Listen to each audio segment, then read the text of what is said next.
Well, this is BC Sunday rant, but it's not so much a rant, it's just a memory, a distant memory. This place, right here with a white car in front of it, is a lawyer. And I don't call names often. That is a shitbag, douchebag lawyer right there. My wife and I, we were having a will drawn up. How long ago? 20 years ago? Yeah, we were having our wills drawn up. You know, we had motorcycles and we were truck drivers, and you know, our life was dangerous. So we go to this guy to have a simple will drawn up, and when he finds out we're truck drivers, I'm gonna roll my window up. Hold on.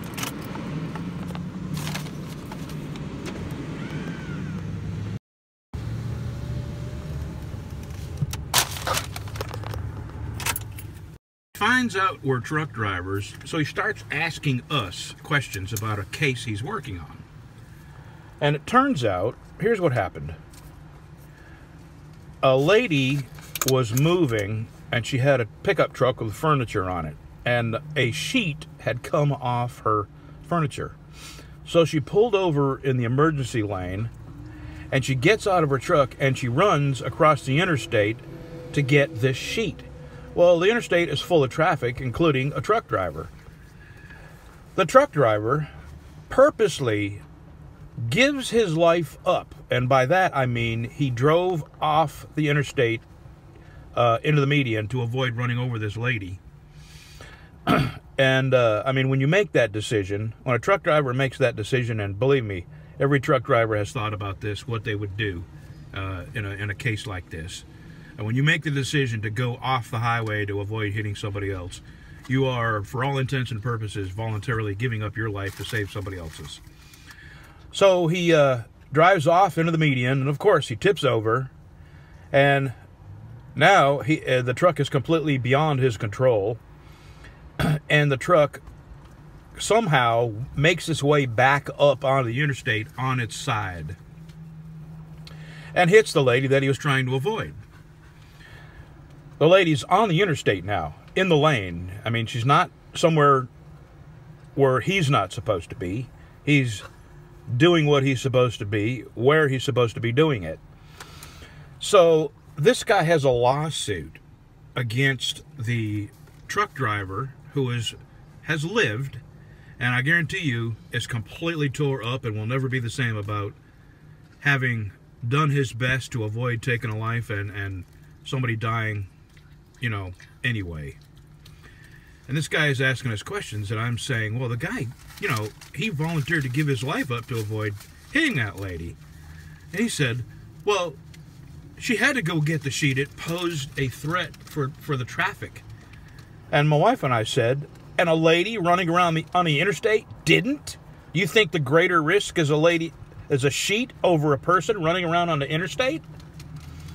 Well, he didn't like us arguing with him. And what was the last thing he said? Well, he said his final thought was the driver has $1 million worth of insurance, so, and that would be okay, that it's okay to sue somebody because they have $1 million worth of insurance. That was his final reason for suing. Well, he had the insurance. Yeah, that's what he goes. Well, he's got $1 million worth of insurance. Oh, okay, so that makes it right.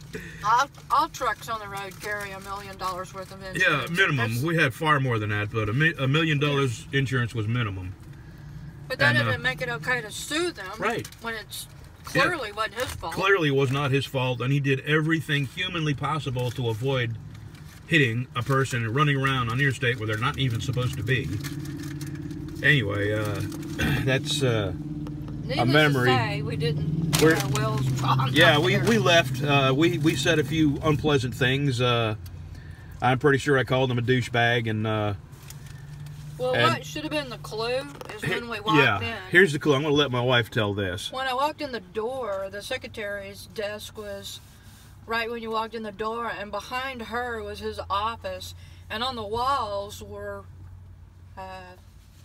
Pin-ups. Okay, soft porn calendars, and I thought, well, that's not really what you should display in your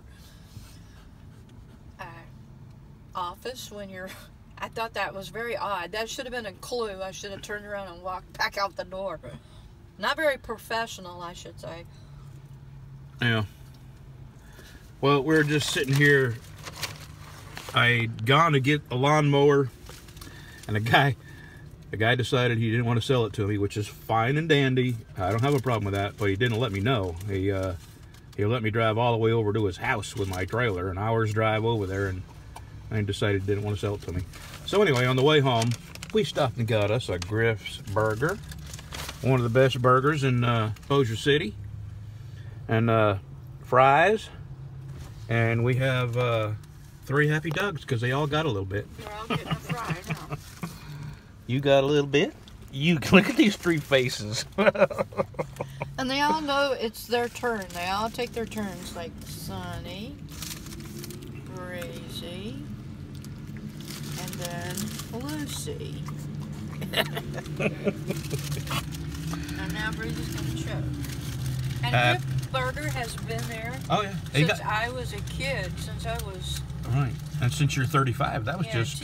teenager. And it's been in the same place right there. And I remember you could get 5 fries and you get 5 fries for $1 and 5 burgers for $1. Oh, man. And every teenager, that was where you spent what little allowance we got. That's where it went, Griff's Burgers. And they burned down how many years ago? 8 or 9 years ago? Yeah, they rebuilt. Rebuilt. Better, bigger, better. Same burgers. Good stuff. Okay, have a good Sunday, y'all. Here's a little lawnmower update. And it's been about 20 minutes. I'm calm enough to talk about it. I talked to the man with the lawnmower last night, about 5 o'clock. And it was a little too late to go out and get the lawnmower. I told him I'd be at his house at 9 this morning.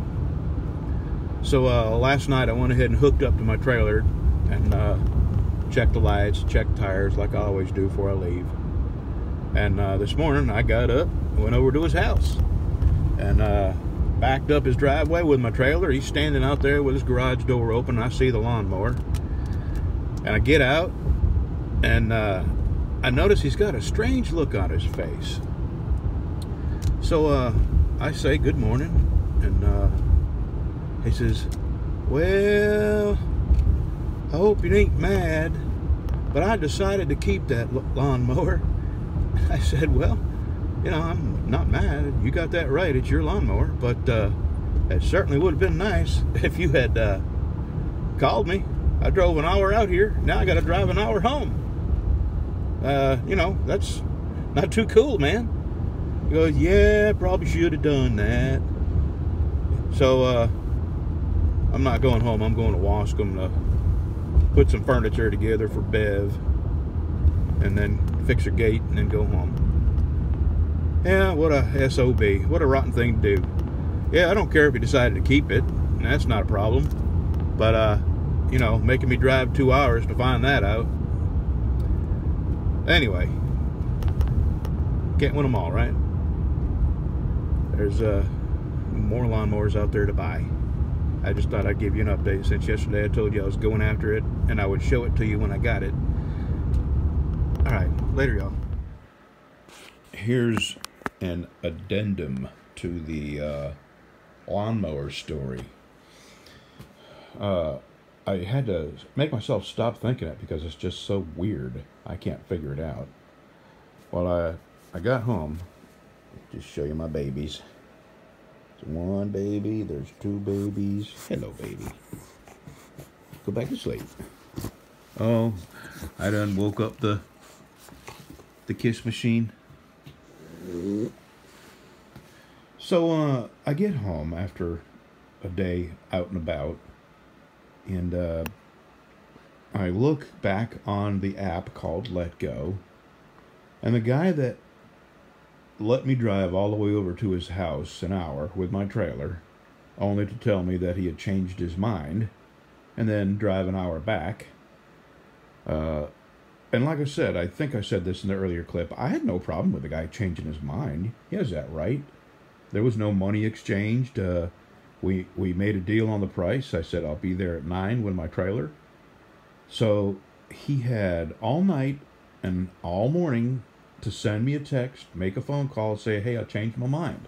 Instead, he let me drive all the way over there and tell me that he changed his mind about selling it. So, okay, I get over it. The day's over. I come back home.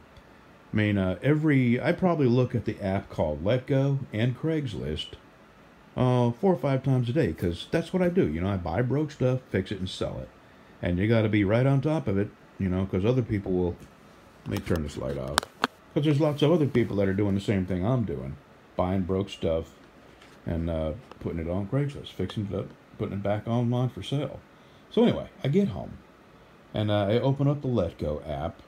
And this MF has put that lawnmower back for sale on Let Go, which is very strange. But he's also blocked me from communicating with him, which now it's gone to strange to bizarre. I just don't know what to think about it. And I've actually had to make myself stop thinking about it, because there's way more important things in life. But very, very strange story. Very strange. I have no explanation. I don't even have a guess. My wife says that she thinks that when I got over there, the guy seen how big I was and decided he didn't want to sell me something that was that he knew was not worth the money we had settled on. I don't know. Who knows? Who knows? Anyway, that's the end of that particular lawnmower story. Bizarre. Totally bizarre. Well, I sold the Makita. I'm going to miss that old saw. Huh? I don't miss it anymore.